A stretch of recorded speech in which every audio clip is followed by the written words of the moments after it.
আসসালামু আলাইকুম রহমতুল্লাহ। আলহামদুলিল্লাহি রাব্বিল আলামিন ওয়াসসালাতু ওয়াসসালামু আলা সাইয়্যিদিল মুরসালিন।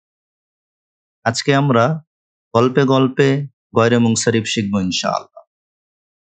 তাহলে গল্পটা শুরু করা যাক। অনেকদিন পূর্বে ইয়ামেনে একটা জায়গা ছিল যা কিনা প্রচুর বাগান দ্বারা ঘন সন্নিবেশিত ছিল। বাগানটি সবসময় প্রচুর পাখি দ্বারা এবং পাখির আওয়াজ দ্বারা মুখরিত ছিল। আর এত পাখি ওই বাগানে আসার একমাত্র এবং অন্যতম কারণ ছিল বাগানটি বড় বড় লাল লাল বিভিন্ন ফুল দ্বারা সমৃদ্ধ ছিল। তো তৎকালীন সময়ে তার বন্ধু ছিল, একজন উসামা, আরেকজন হচ্ছে ইউসুফ, আরেকজন হচ্ছে আহমদ, আরেকজন হচ্ছে ওমর। তো চার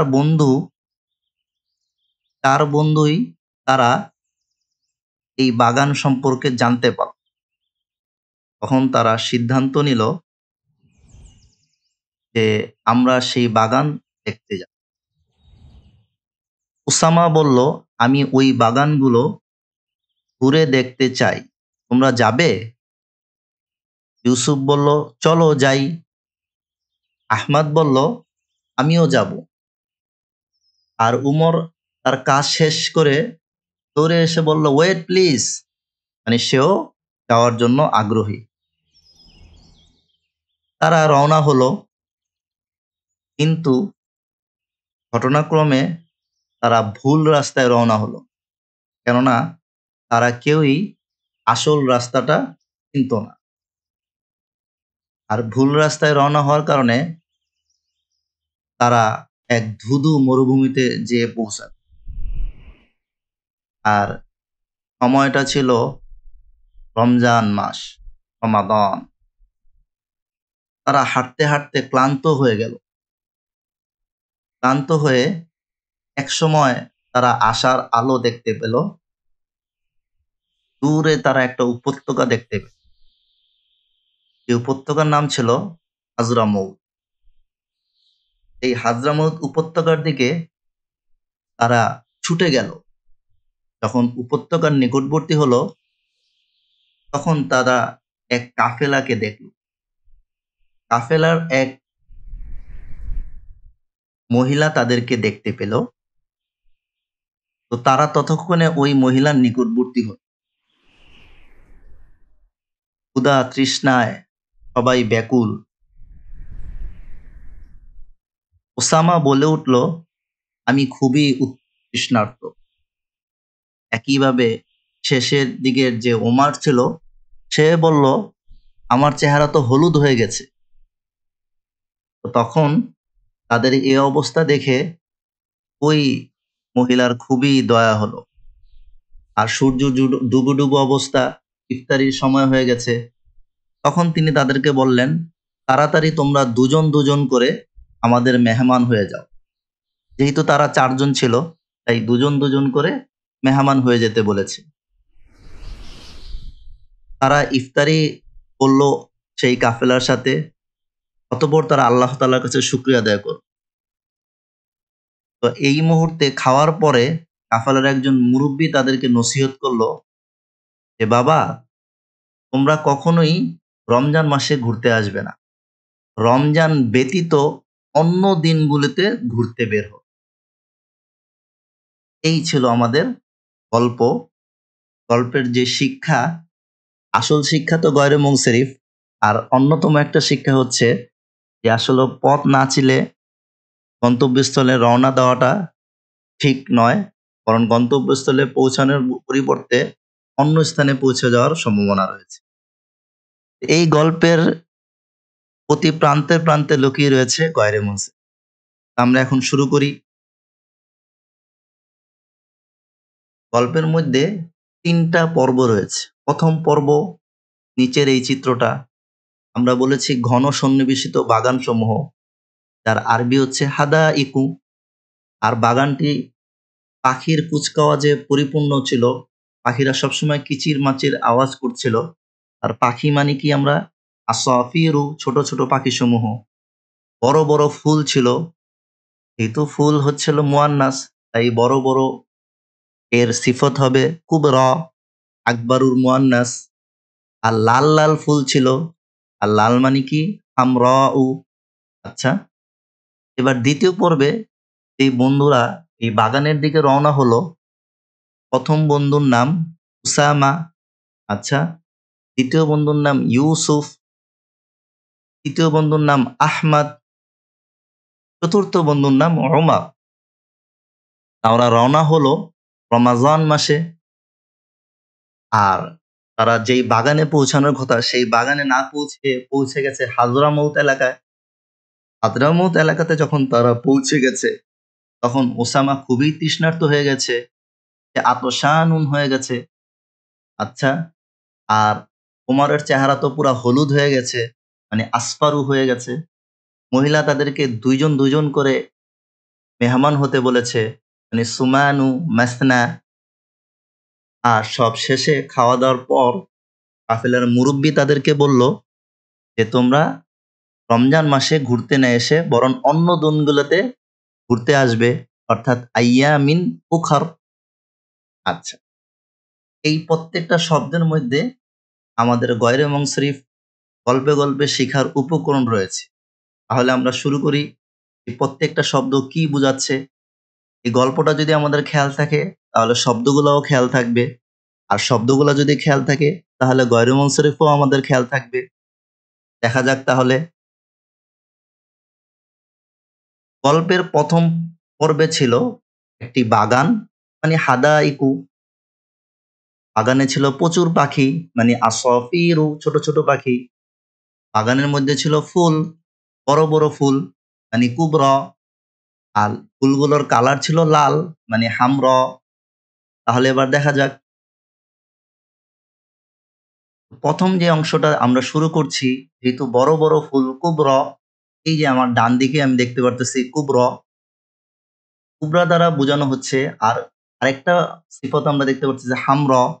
তো কুবরা আর হামরা দ্বারা বোঝা যাচ্ছে যেসব শব্দের শেষে আলিফে মাকসুরা অথবা আলিফে মামদুদা থাকবে তারা সবসময় গয়রে মুনসারিফ হবে। কিন্তু আলিফে মাকসুরা অথবা আলিফে মামদুদা থাকলেই হবে না, তার মধ্যে কিছু শর্ত রয়েছে। শর্তটা কি আমরা দেখি। আল মামনুউ মিনাস সরফি লিইল্লাতিন ওয়াহিদিন। তার আগে আমাদের আরেকটা জিনিস জানতে হবে যে গয়রে মুনসারিফ হওয়ার জন্য কয়েকটি কারণ রয়েছে, যাদেরকে বলা হয় আসবাবুত তিসআ। ৯টি কারণ, ৯টি আসবাব। তার মধ্যে কিছু কিছু কারণ আছে যারা একাই গয়রে মুনসারিফ হওয়ার জন্য যথেষ্ট। অর্থাৎ একটা কারণেই ২টা কারণের স্থলাবিশিষ্ট। এর মধ্যে প্রথম কারণ হচ্ছে হলো যে এমন শব্দ যার শেষে আলিফুত তানিস থাকবে। যার শেষে কি থাকবে? আলিফুত তানিস থাকবে। আর আলিফুত তানিস হচ্ছিল ২ প্রকার, আলিফে মাকসুরা আর হচ্ছে আলিফে মামদুদা। আলিফে মাকসুরা কাকে বলে তা আমরা এখন দেখি। আচ্ছা, আলিফুত তানিস আল ইসমুল মাকতুমু বি আলিফিত তানিসিল মাকসুরাতি যায়িদাতি। কোন একটি শব্দ গয়রে মুনসারিফ হওয়ার জন্য তার শেষে থাকতে হবে আলিফে মাকসুরা, এবং এই মাকসুরাটাকে অবশ্যই হতে হবে জায়েদা। অবশ্যই কি হতে হবে? জায়েদা হতে হবে, অতিরিক্ত হতে হবে। এই বৈশিষ্ট্যটা আমাদের খেয়াল রাখতে হবে। আর আলিফে মাকসুরা কাকে বলে?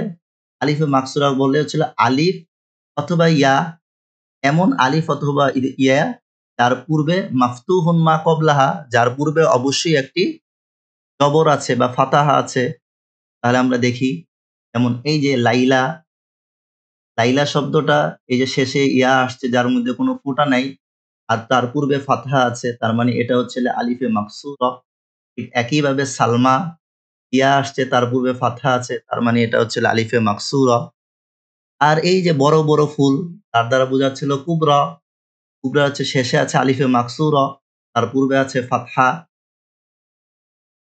আর এই যে আলিফে মাকসুরা, তার পূর্বে আছে তিনটি মূল হরফ, আর শেষে আলিফে মাকসুরা থাকার কারণে এটা গয়রে মুনসারিফ হয়ে গেছে। একইভাবে দুনিয়া, কুলিয়া, এগুলোও গয়রে মুনসারিফ। কিন্তু সেকেন্ড ব্র্যাকেট দিয়ে আমি মনের অজান্তেই সবাইকে শিখিয়ে দিয়েছি যে উদান, ফাতান, আসন, এদের শেষে আলিফে মাকসুরা থাকা সত্ত্বেও এরা গয়রে মুনসারিফ না, এরা কেউ গয়রে মুনসারিফ না। এই তিনটি শব্দ তিনটাই হচ্ছিল গয়রে মুনসারিফ বহির্ভূত শব্দ। কারণ কি? কারণ হচ্ছিল এই যে হুদানের যে আলিফে মাকসুরা আছে, তার পূর্বে মাত্র ২টি হরফ রয়েছে, ৩টি মূল হরফ নাই। তার মানে এই আলিফে মাকসুরাটি জায়েদা না। ঠিক একইভাবে ফাতান ও আসানের ক্ষেত্রেও প্রযোজ্য। তাদের এই আলিফে মাকসুরাগুলো এগুলা জায়েদা না, এগুলা মূল হরফের অন্তর্ভুক্ত। তাই হুদান, ফাতান, আসান এগুলো গয়রে মুনসারিফ নয়। এই পুরো কথাগুলো আমার খেয়াল আসবে যখন আমি একটা কথা খেয়াল রাখবো যে বড় বড় ফুল মানে কুবরা, যেটা আলিফে মাকসুরা সমস্ত তথ্য আমাকে দিয়ে দিবে।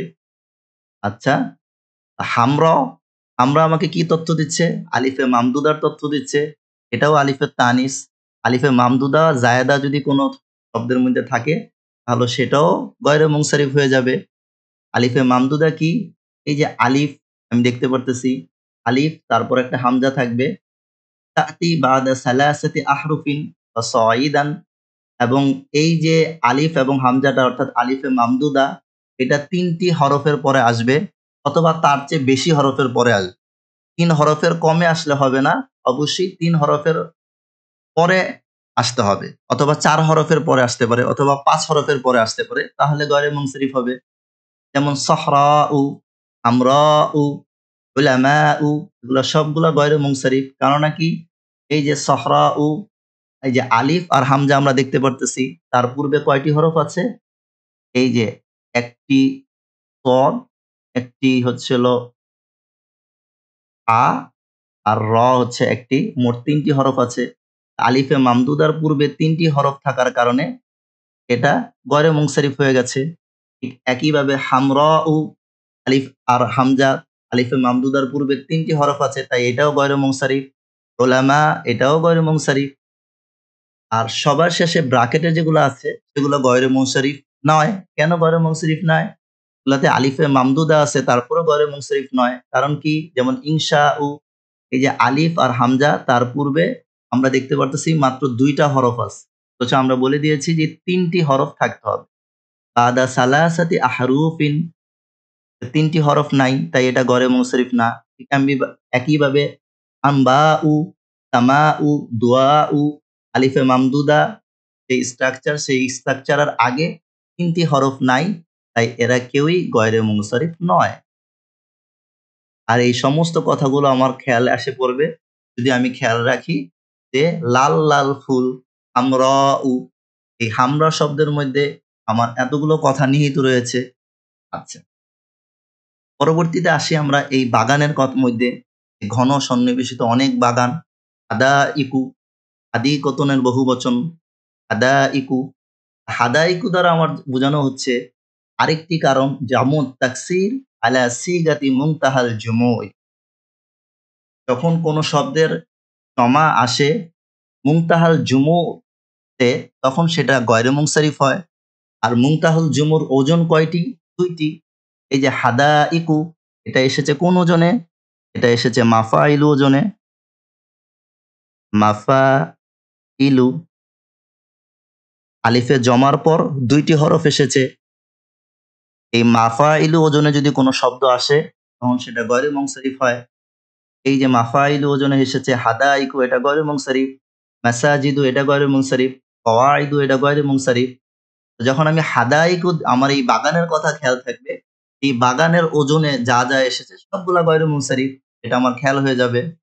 আচ্ছা, তো বাগানকে সবসময় কিচিরমিচির আওয়াজ দ্বারা মুখরিত রেখেছিল কারা? এই ছোট ছোট পাখিরা, আসাফিরু। এই আসাফিরুর মধ্যে লুকায়িত রয়েছে কোন ওজন? রয়েছে মাফাইলু, মাফাইলু। তাহলে এই মাফাইলু ওজনে যারা যারা আসবে বাদা আলিফিল জামঈ সালাসাতু আহরুফিন, এই যে আলিফুল জামা ছিল আসাফিরুর সদের যে আলিফটা সেটা, এটার পরে ৩টা হরফ এসেছে, যার মাঝখানেরটা আউসাতুহা সাকিনুন, মাঝখানেরটা সাকিন, এই কারণে এটা জমা মুনতাহাল জুমু হয়ে গেছে, আর এটা গয়রে মুনসারিফ হয়ে যাবে। আর এই আসাফিরু তথা মাফাইলু ওজনে যেসব শব্দগুলো এসেছে, মাফাতিহু এটাও গয়রে মুনসারিফ, মাসাবিহু এটাও গয়রে মুনসারিফ। আর আমার এতগুলো কথা সমস্ত কিছু খেয়াল এসে পড়ে, তখন আমি খেয়াল রাখবো যে বাগানে কারা আওয়াজ করছিল, কিচিরমিচির আওয়াজ, ছোট ছোট পাখিগুলো, আসাফিরু। তাহলে এই ৪ শব্দের মধ্যে আমি এইসব কারণে গয়রে মুনসারিফ হয়, যেসব একক কারণে, সবগুলো আমার শিখা হয়ে গেল। কুবরা আর হামরা দ্বারা বোঝানো হয়েছে আলিফে মাকসুরা আর আলিফে মামদুদা যদি কোনো শব্দের মধ্যে ৩ হরফের পরে আসে তাহলে সেগুলা গয়রে মুনসারিফ। ঠিক একইভাবে হাদাইকু ও আসাফিরুর দ্বারা আমাকে বোঝানো হয়েছে যে কোনো শব্দ যদি তামুত তাকসির আলা সিগাতিল মুনতাহা, সিগাতি মুনতাহাল জুমু এই ওজনে আসে তাহলে সেটাও গয়রে মুনসারিফ। আর সেই ওজনটা কি? এই যে হাদাইকু, হাদাইকু আমাকে কাকে রিপ্রেজেন্ট করতেছে? এই যে মাফাইলু, এই ওজনটাকে রিপ্রেজেন্ট করতেছে। ঠিক একইভাবে আসাফিরু, এই যে ছোট ছোট পাখিগুলো, এটা রিপ্রেজেন্ট করতেছে কোন ওজনটাকে? এই যে এই প্যাটার্নটাকে ওজন রিপ্রেজেন্ট করতেছে মাফাইলু। এক কথায় এই ৪ শব্দের মাধ্যমে আমি যেসব কারণে গয়রে মুনসারিফ তৈরি হয়, যেসব একক কারণে, সেগুলা সবগুলো শিখতে পারলাম। গল্পের ২য় পর্ব ইনশাআল্লাহ ২য় ভিডিওতে দেওয়া হবে। তো যেসব সাবাবগুলো ২টি সাবাবের কায়ে মকাম, অর্থাৎ গয়রে মুনসারিফের যেসব কারণগুলো ২টি কারণের স্থলাভিষিক্ত, তার সারমর্ম এখন পিকচারে দেওয়া হলো। ভিডিও পজ করে আমরা ভালো মতো বুঝে নিব ইনশাআল্লাহ। ২য় পর্বে দেখা হবে। সুবহানাল্লাহি ওয়া বিহামদিহি, সুবহানাকাল্লাহুম্মা ওয়া বিহামদিকা, আশহাদু আল্লা ইলাহা ইল্লা আনতা, আস্তাগফিরুকা ওয়া আতুবু ইলাইক।